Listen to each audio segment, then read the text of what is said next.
September 16th, 1992.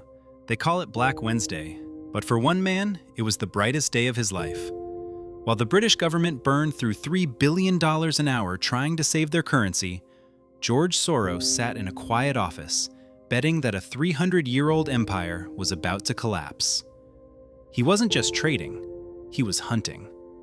How does a single immigrant with a telephone and a checkbook overpower the oldest central bank in the world? And more importantly, could it happen to us again? To understand the heist, you have to understand the club. The European Exchange Rate Mechanism, the ERM. Think of it as a precursor to the euro. Europe wanted to link all their currencies together to keep them stable. The anchor? The German Deutschmark. The problem? Britain was the guest who arrived late and couldn't afford the drinks. The UK's economy was struggling, inflation was high, but they promised the world they would keep the pound strong. It was a game of high-stakes poker where everyone knew the UK was bluffing.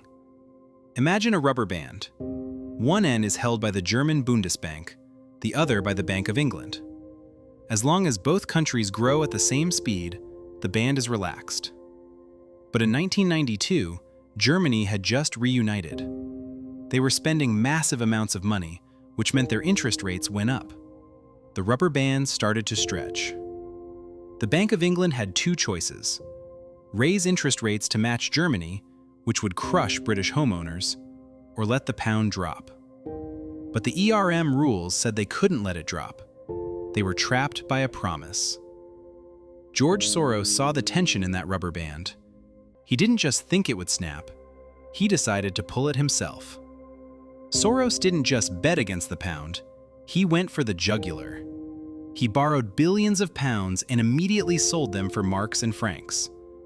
Imagine selling a car you don't own for $10,000, betting that tomorrow it will be worth $5,000 so you can buy it back and keep the difference. Now, do that with the currency of a global superpower.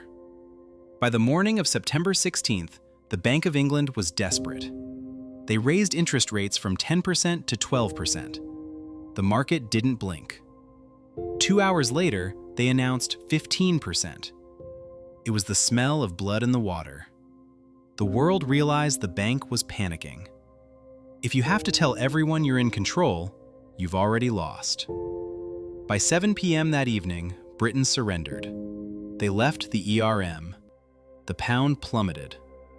Soros walked away with over $1 billion in profit in a single day. But the ripple effects lasted decades. It destroyed the reputation of the Conservative Party for a generation. It fueled the skepticism that eventually led to Brexit.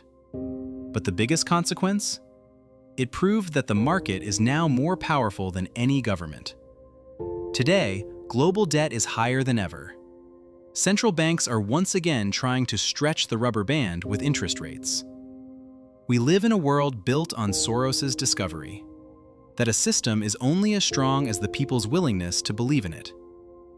The Bank of England was founded on trust.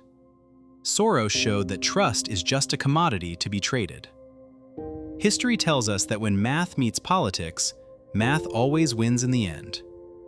The question isn't if the next Black Wednesday is coming, it's which currency is currently being hunted. If you had the chance to bet against your own country's currency to become a billionaire, would you do it? Or is there a limit to the price of profit? Let me know in the comments.